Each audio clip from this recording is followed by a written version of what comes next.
existing entries, publish a new entry. You get a sense of all the data that's already on the system from data management. Then you have the search module. The search module is basically where you go and you are looking for a specific piece of information, a number of indicator values. That's where we go to the search module. And this one is also responsible for generating and developing the data gap reports. Then we have the training module. Again, like I was saying yesterday, this is something that should be available perhaps by the end of next week. We are developing step-to-step manuals for this one, both video and with text. And then we have the knowledge base. That's basically an archive system or a library of sorts where you can actually store anything that could be of use for someone who is actually logging data on the system or compiling data to the platform. Then we have what we call secretariat access. Secretariat access basically gets to choose which data will be published on the system, which data should be reviewed on the system, because you see there is a comprehensive list of roles in each and every system of them. Last time, perhaps many of you did not see this, but today you will actually manage to see that list of roles, perhaps for this one system.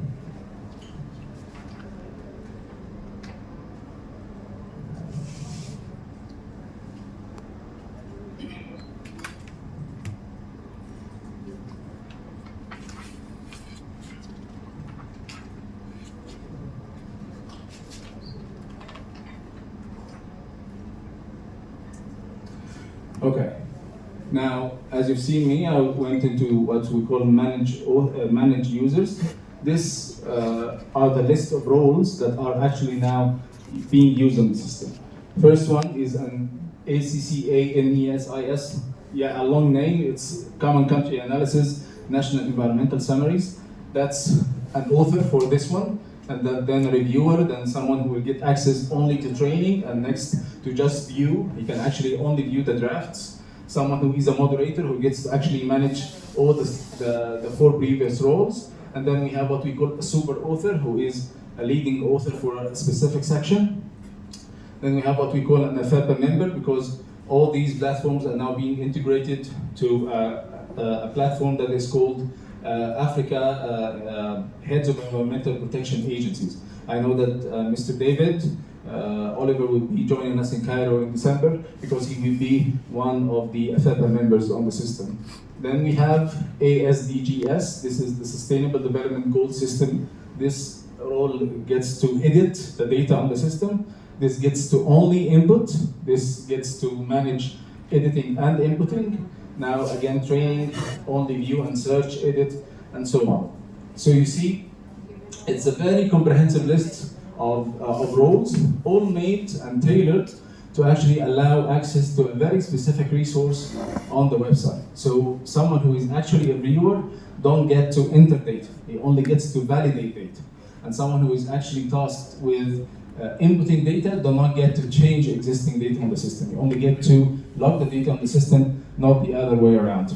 Now, this list of roles, these that are already now available to the country managers, once you are registered on the system, all these buttons will be cleared, and the country manager, Joyce, Dorina, and Idro, and whoever you might like as well, will be able to take these for you in order to give you access to the system. So if you do remember in the best workshop, when we had difficulty accessing some modules, all we did, myself and Samir, was check the user menu and actually take this one for you and press save, and you went on. Okay. So it's rather easy, really user-friendly, straightforward, does not need really any technical background to do it. And this was Idro. We have the content management. That's where you actually get to change the content on the system, how it looks, the colors, the text on the front page, the titles, the video, the photos, and so on and so forth. This is that you feel that this system is really yours. You own it now, and you get to use it, and you can make it look the way you feel like it. So perhaps for home, you will see here that this is the title, South Sudan Environmental Information System, EIS. There is a default video about the system, but you can remove it. Now this is the video for the overview video that we've seen earlier, and this is the text that you can edit at any time and press save. And that's it. It will be updated automatically to the system, and you are done with this. Okay, now to go really quickly to the data again, to the SDIS. We'll go first to data management. For the data management, the framework that was delivered to us, or perhaps that we firstly suggested to the team that visited CEDARE, I think that would be like 2 years ago now? Yeah, almost 2 years ago. A team from South Sudan did us the privilege of hosting them in Cairo, in our headquarters there, and we've managed to agree on a very basic framework, basically to just get the job done and to start working something and start from there, just as a stepping point in that regard. So the framework was classified into 3 categories: environmental indicators, social indicators, and economic indicators. All these indicators, we actually had some negotiations on what indicators that should be actually removed, because some of them actually, basically this framework was used in the Africa Environment Outlook 3. We were part of the authoring team, CEDARE was part of the authoring team, and we helped develop this framework, and we suggested that framework to the team, and they actually approved it. They have added some indicators regarding livestock, regarding the extractive industry, and so on, and they've removed some of the indicators. One example is, I think, the marine life and the coastal areas, since you don't have coasts. So we've removed these ones, and now we are done with these 3 categories: environmental, social, and economic. If we go into environmental indicators, let me zoom out so that you can see. Now, this has been the data that some of us have actually logged this data for testing. Some of you have entered some of these values in the last workshop. I know that Dr. Kheder, he's not here today, but Dr. Kheder has actually added some of these values. I'm not sure if these data are actually real or not, but most of this data is actually dummy data that we've used or you have added in order to see how the system functions and works. So despite the site is being actually deployed, you are still free to let us know when exactly that you would require us perhaps to clear all the database, and then you would start actually adding and logging real data that you would need to be kept safely in the database on the platform. So this is basically how an indicator value would show. First, it would be assigned a theme. Then, let me zoom in a bit.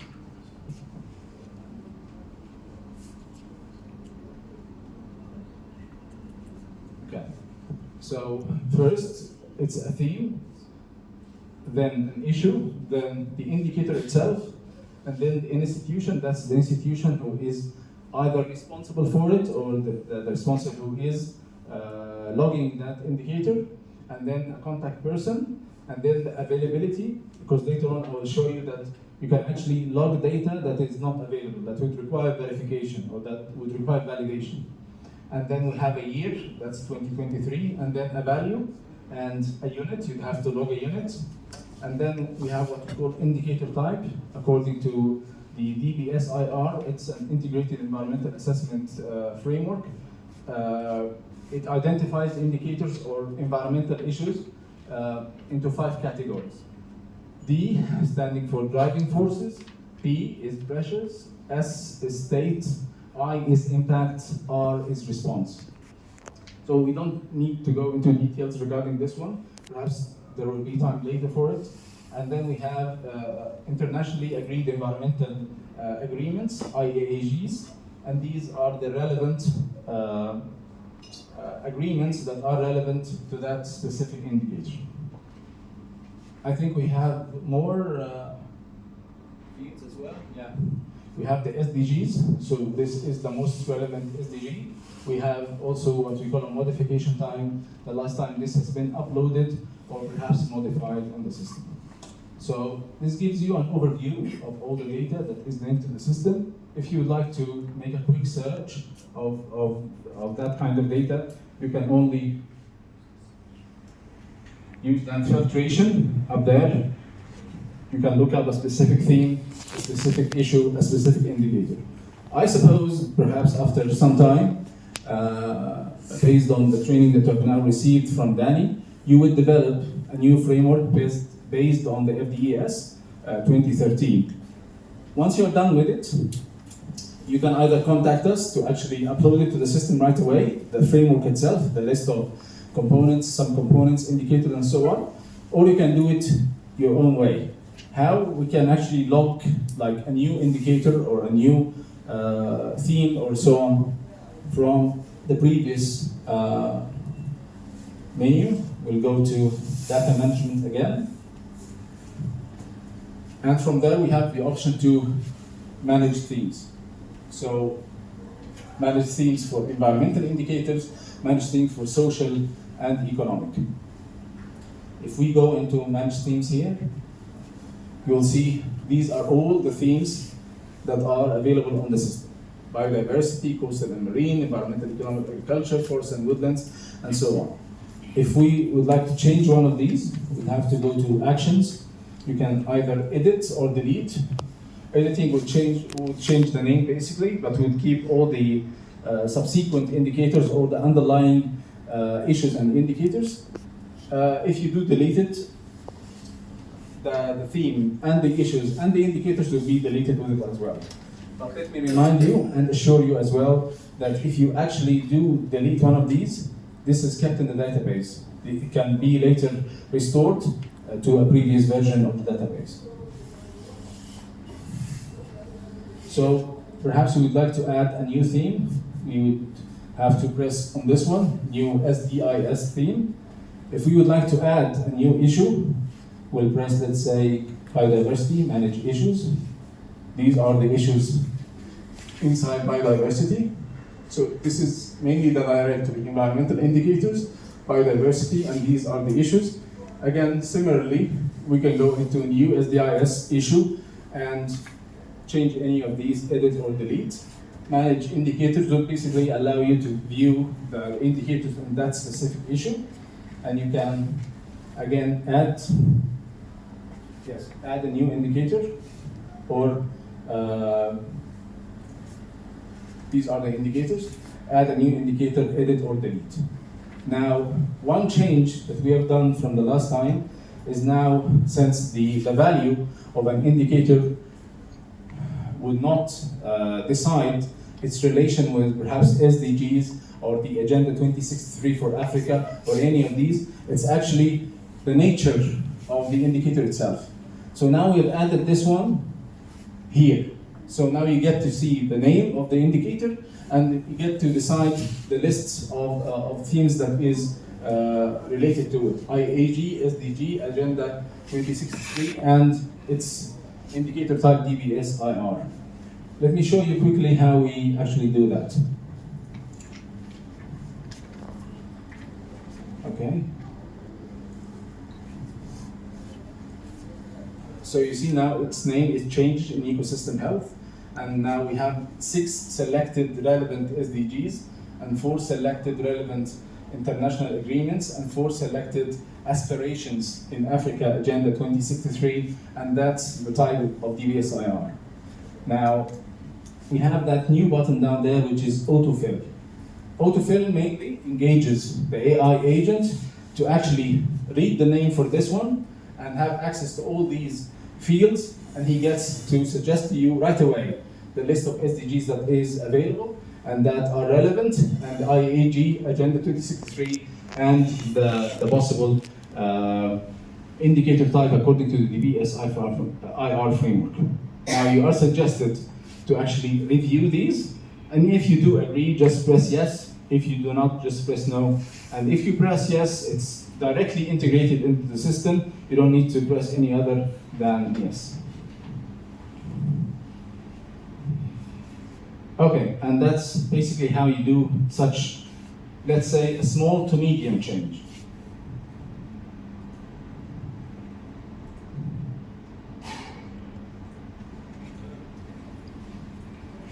Now, if we say like we are changing not only environmental indicators, social indicators, and economic indicators, we'd actually like to replace the import framework. Import framework would allow you to download a template.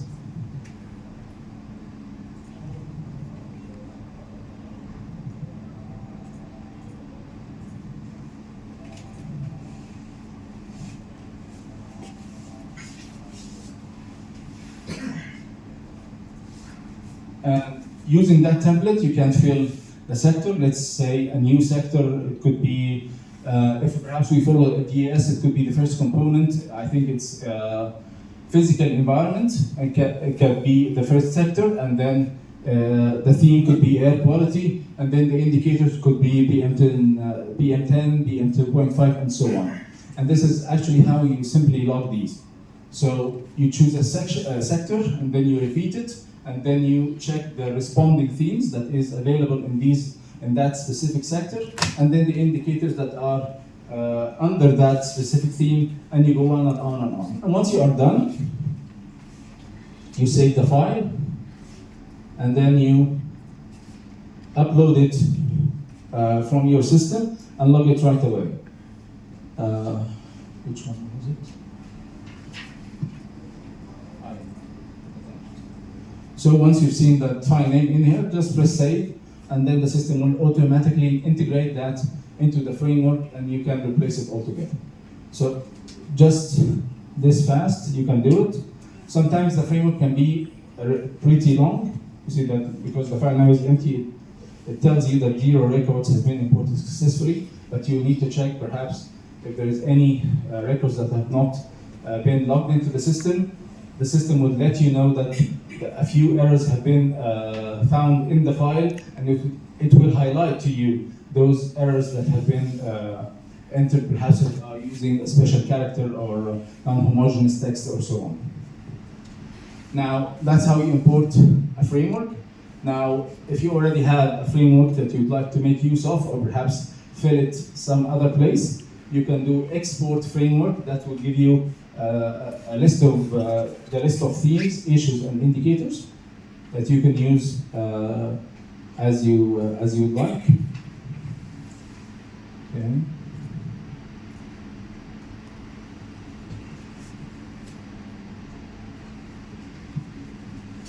And as you see here, that's the first sector is the social, and then theme, and then theme, and their issues, and you see that's all the social indicators, and these are all socioeconomic, and then the issues we have sustainable livelihoods, and then literacy, and then educational output, and of course the indicators will vary. Health adjusted life expectancy, number of children, I don't see it, and it goes on and on. Okay, so that's basically how you see the framework that is already present. If you would like to make the adjustments here, you can also make the adjustments on this file and upload it when you do import the framework on the system. Perhaps it could be easier this way. Now, if we already adopted, let's say, the FDES 2013, we can actually build the Excel file so that we can actually upload values right away. Let's say you already have this framework in place, and you would like to log all the system all at once, all the data for all the years all at once. You can download the template through here and then upload it to the system one by one, perhaps sector by sector, as many indicators as you have. Let me show you quickly how the template works.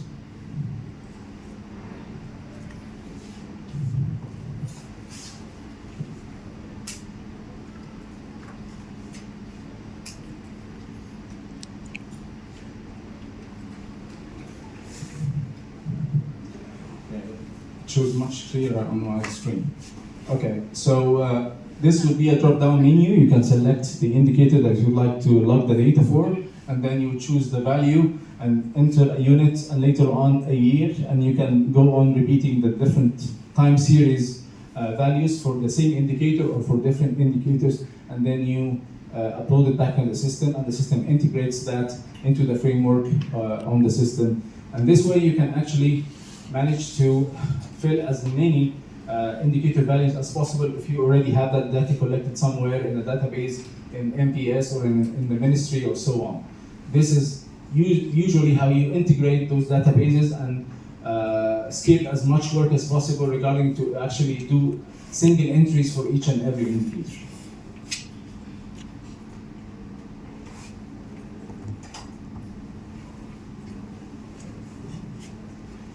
Yeah, one actually more way where we can add indicators.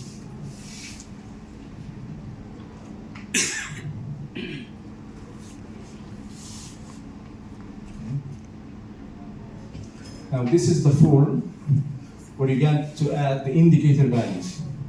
So in order to actually log a value, you'd have to fill these forms. You have to assign a theme, an issue, an indicator, then the institution name. Now these are basically the values that show in the table below. So let's choose the theme. We'll go with, let's say, forests and woodlands. Issue could be biodiversity loss. Indicator percentage of total forest areas. Now the institution name could be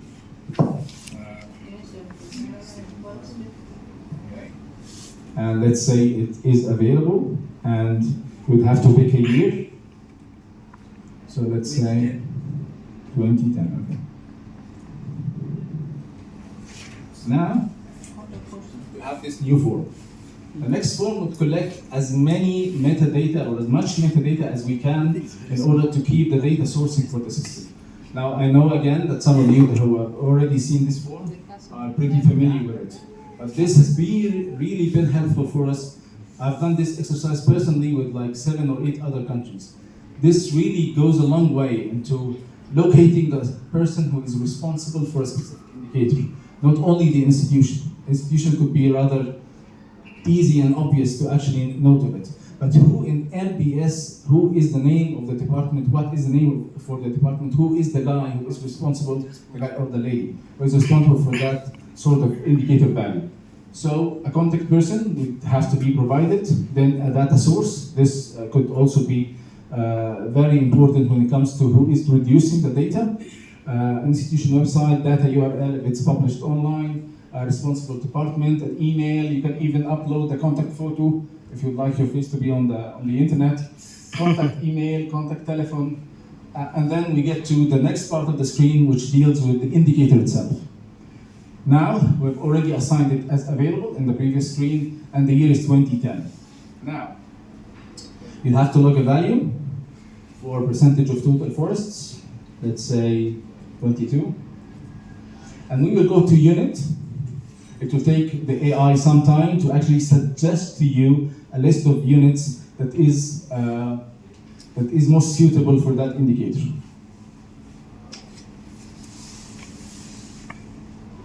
Okay, so now I've actually suggested H, so it now provides you hectares and a few other that are not relevant to it. I think this could be a network issue. Yes. We can percent. You will find percentage. So most popular units are there. If you'd like to add your own, just type it. The system would allow it easily. And then we have description. This small field could hold as many data as you would like. Perhaps method of calculation, who would later on be responsible for it. Perhaps a bit of deviation of the usual methodology that have been used. This could fill it.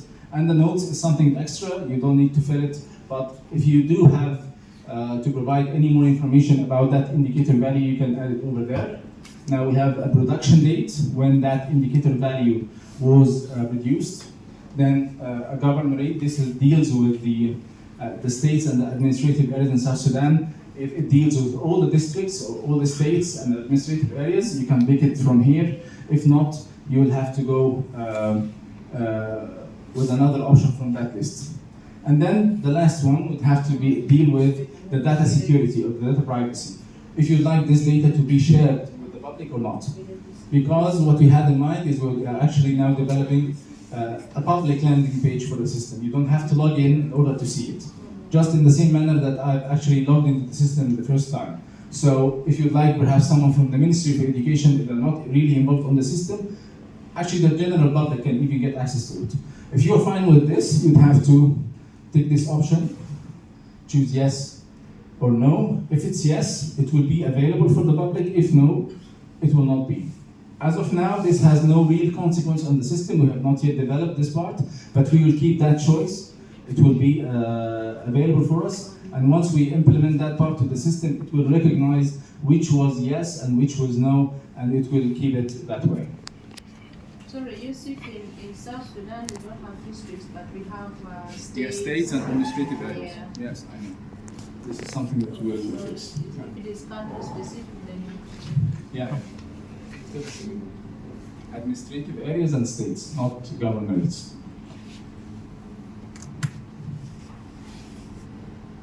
And once you are done with this one, you just press save, and it will be it will update the previous table in the previous screen. Now, once you save it, you will get back to the previous window. In order, if you like have the same indicator value for another year, you need to pick another year again from that drop-down menu, and do it again and again. You will see now that the form will actually recognize some of the metadata that has been already logged into the system for you to make the next entry and so on. Excuse me. Yeah. Like in the previous page where the indicators. This one? Yeah, my diversity loss has got a number of indicators. So the indicator there is like only percentage of the total forest area. Yes. Species population can also be an indicator for Yes. biodiversity. This is exactly the exercise I would like you to have. To add as many indicators as possible and to agree to it within the national network, and you to upload this one to the system. If you have that small entry to the system, you can actually press that plus here,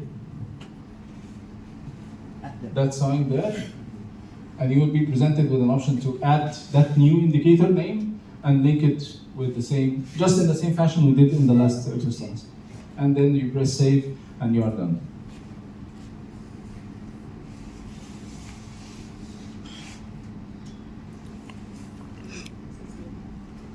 So that is basically what we did in the data management. We managed to add a new indicator, to edit an indicator. It will give you the same screen and you can make all the adjustments, provided you have a role of a reviewer or you have the role of a moderator. Only then you can make those edits, and you cannot also log any data on the system unless you have the role of an author. And you get to choose whether to publish this data or not to publish this data, to be shared with the public or not to be shared with the public. Now next is the search module. The search module provides you with a list of queries and search filters where you can actually take a deep look on the values of the indicators on the system. So, still loading. So first we have the sectors, we have the themes, we have the issues and the indicators. This is the basic filtration that we do. Below there, it gives you the number of records that are currently logged into the system in all the three sectors: environmental, social, and economic. We have 221, and this figure will be updated once you make the selections, the different selections. We have geographical coverage, relevance to SDGs. Perhaps you would like to see only the indicator values, the indicators that are linked perhaps to SDG 2, 3, 4, and so on. If you are like reporting on a specific indicator that would, on a specific SDG, that would be very useful. Now, relevance to Africa Agenda 2063, we have the 7 aspirations that the African Union Commission developed. We have relevance to multilateral environmental agreements or the internationally agreed environmental goals. They will be listed here. You see?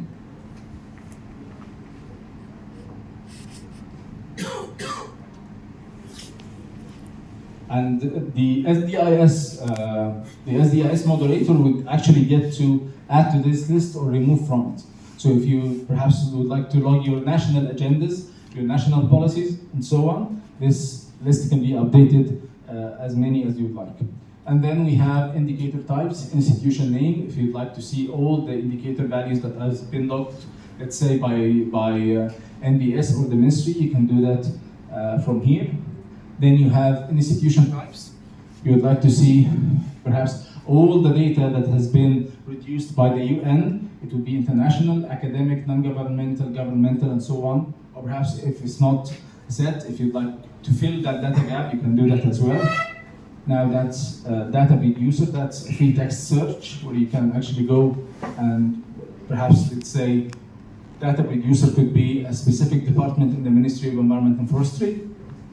Period, from and to. You get to specify the starting and the end year for that search. And value condition, greater than, less than, and equals. And then a specific value for that logical expression. And then you get to actually generate that report or that showing report that according to QA in a form of table or in the form of graph or in a form of map. It would show in a map in different formats as well. You get to have it as a web or as a docx, where it could be editable in a Word file, and a PDF. So let's try a query. Let's go to environmental indicators. Now you see the figure below has been updated. Can you see it, Dorina? Now we have 129 for the themes. You can go to biodiversity. Now we have 31 for issues. We have loss of habitat. Now we have 5 records. Now we get to see them. If I choose to show records, it will show you specifically those 5. One of them have been added by Joyce in the last workshop.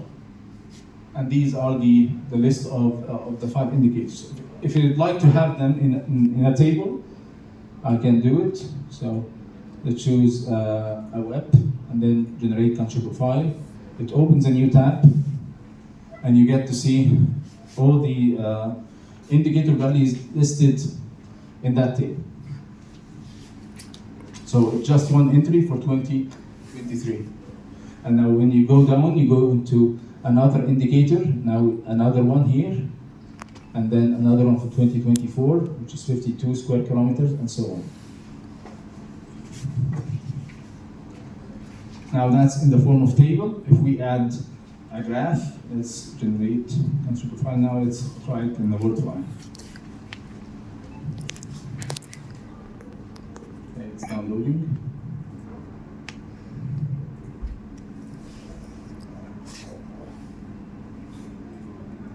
Okay, I open it, and you see, since it's only one value for that indicator, you would only see one bar. But if you do fill the other years, you would see that it will show multiple bars. This one is for 2023, and since it's Word file, you can edit it as much as you'd like and change how it actually looks for you can later actually integrate it right away in perhaps your report or print it right away for your supervisor or so on. So that's how it shows. Since we don't have that indicator value for all the different states and administrative divisions, we cannot apply that to a map because it would have lots of gaps. But once that data has been delivered to CEDARE, or perhaps the country manager later on can provide that to the system, this option will be active and we will be able to deliver that as a map. We do, though, have some very basic tabular data from that tabular data we have downloaded from the World Bank that I can show to you.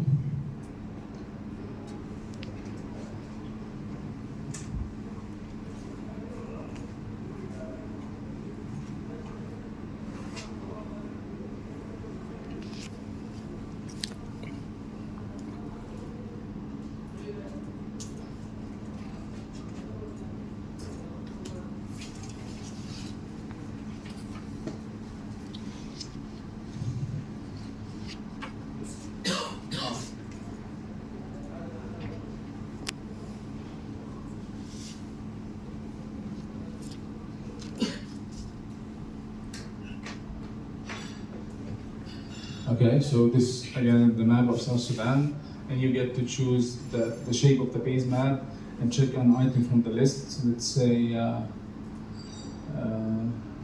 CRI score, show distribution. It will show you how the map would look. Different colors would indicate different values of different data ranges for the different states and administrative areas. If you do provide us with more data, more tabular data that is accustomed to GIS or geospatial files, shape files, and so on, we can make use of it and add it to the system right away.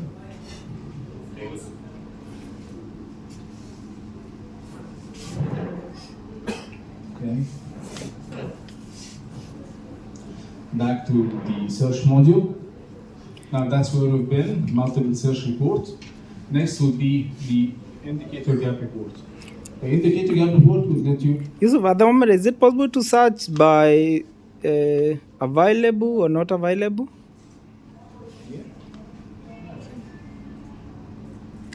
As one of the options? I think it would be good to add it, to just avoid those.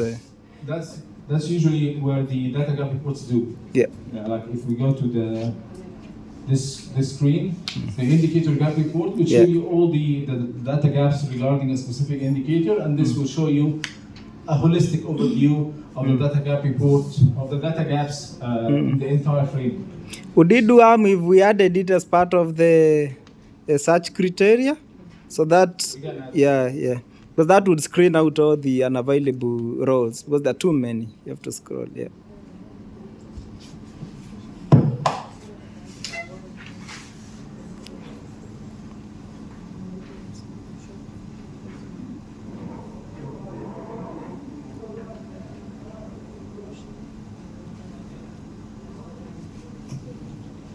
Okay, now that's the overall gap report.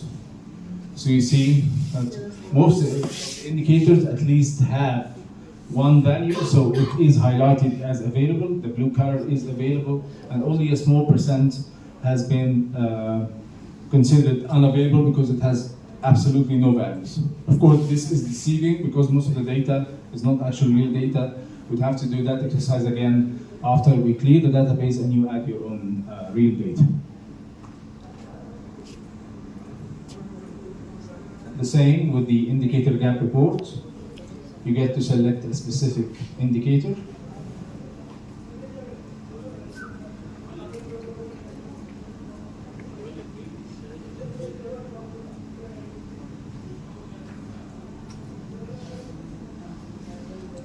And now you see, because now this indicator logs all the years for that specific indicator, it would let you know that only 3%, which is basically just one indicator value for all the 30 years that the system logs. So only the red card is for not available, and the available are only that small percent. So this gives the system administrator, perhaps a moderator, perhaps the system secretariat, a sense of where exactly are the issues that we need to consider, where perhaps we need to assign more people to this indicator or so. Now, if we go back to the SDIS,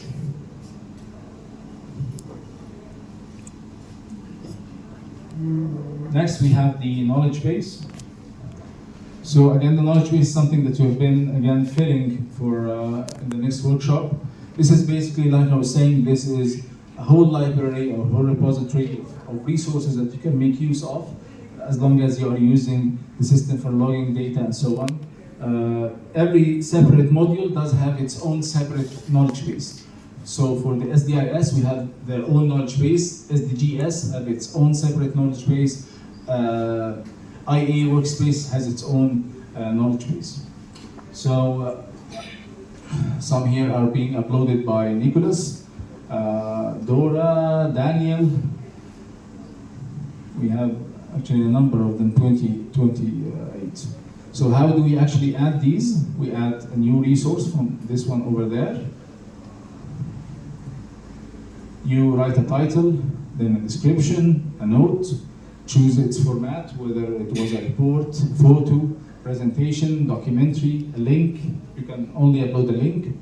Then you have to add an author or a data producer, then a governorate, a number of options. You see it here. So perhaps you have added a report about air quality in Central Equatoria, so we'd have to assign this one to Central Equatoria. Temporal coverage from, let's say, 2024, so 2024 to 2024 again. If it's perhaps covering 2 years or 3 years, we can add 2022 to 2024. Now, if it's published online, in the URL you add the link here. Language, if it's any of these languages, you can highlight these. These are the language logged in the system because these are the UN languages that are used in Africa. Now, again, a source, whether it's an academic institution, an international organization, say the Children, for example, national, if it's a news media, private sector report, public survey, regional remote sensing data, or UN. All these kinds of materials, of resources can be of use to whoever is using the data module, so he can add it to the knowledge base. Yusuf, Yeah. the source. I was just thinking around, people are talking about the citizen science, and we have an option also for that. Yeah. Now the option to accommodate that would be surveys, I think. If that does not fulfill it, we can add it. That's easy. Citizen science or citizen data. Then we have a type. It could be conference proceedings, database, interview, news article, raw data, report. Raw data is usually the data you get from sensors and so on that would need processing in order to be presented. Report, scientific paper, spatial data, website, any of these. Of course, if you add any additions to this list, just let us know and we'll be adding it in no time. Again, the geographic scope, when we deal if it's site-specific, if it's local, subnational, national, regional, continental, international, global. So it can accommodate any scope of data. Then themes, these are a number of themes that you can use: climate change, conservation, soil, pollution, renewable energy, any of these. Again, we invite you to actually access the system and provide us your feedback if you'd like to highlight a specific field that could be added, a specific type, something like what Dorina actually added here regarding citizen science.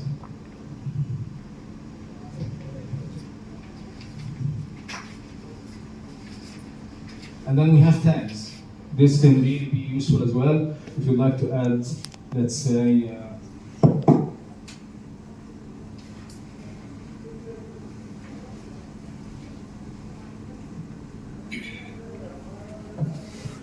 so now, whether you would like to add it in the previous fields or not, you can just simply add it here as a tag. If it's citizen science, if it's any other, you can add it right here as a tag, and the file can accept as many tags as you'd like. I think more than 20 tags even, and then a data publishing, and then finally you get to choose the file that you would have to add it.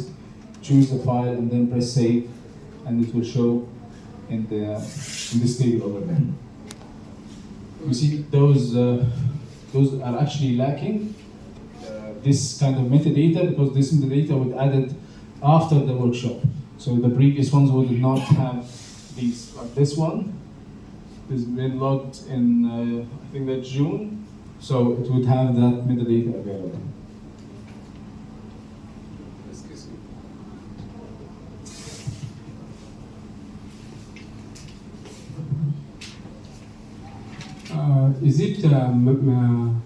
Is it a must to fill all the area, or maybe you can skip some of them? You can skip some of them, but some are crucial to identify the resource. So an author must be filled, a production date must be filled, otherwise it's not of use. Okay. Well, let me open it. So now it's the title, description, the format, and the author. And of course the temporal coverage, the period that the report covers or the proceedings cover and so on. So if you'd like us to perhaps make some of them not useful to be required, that can be done. If you'd like more to be required, that can be done as well. Okay.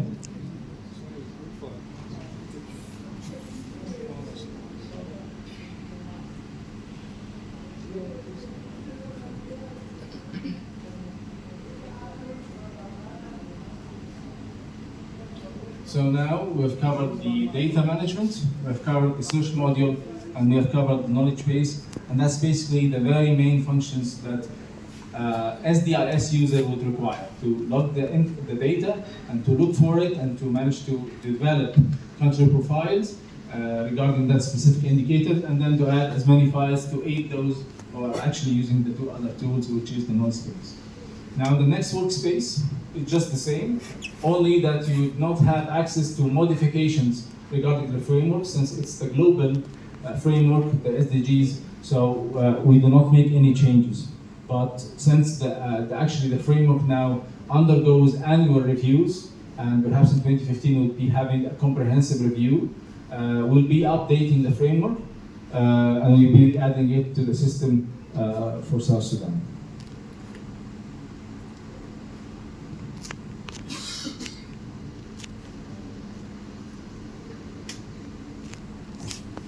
The only difference here that you would see is that the SDGs, since it logs the Sustainable Development Goals indicators, now does categorize the indicators into 2 categories rather than 3 in the previous module, because that's actually the classification or the categorization approved by UNEP.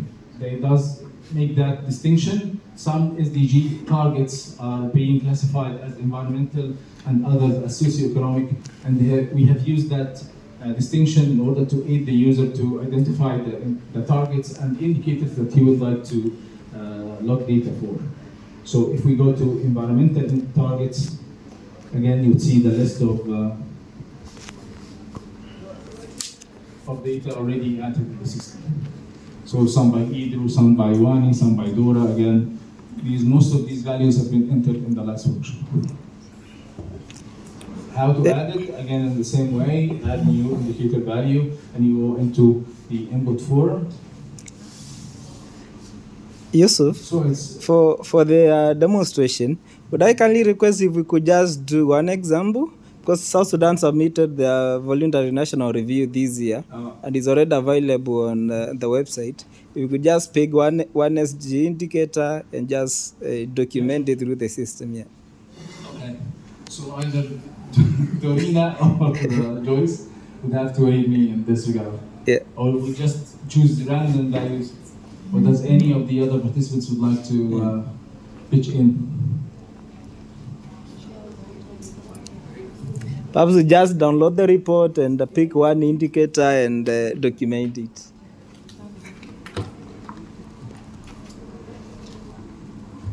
Okay, so these are the list of 17 SDGs.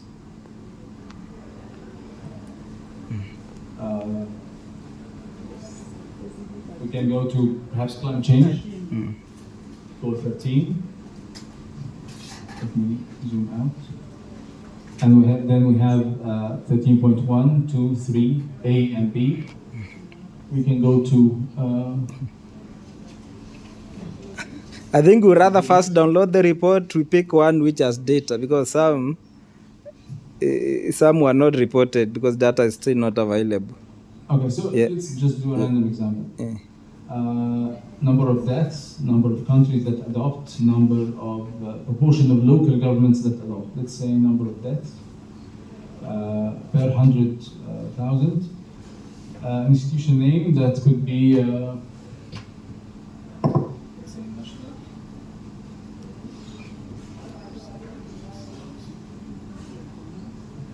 availability, let's say available, year, let's say 2024. So that's 13.1.1.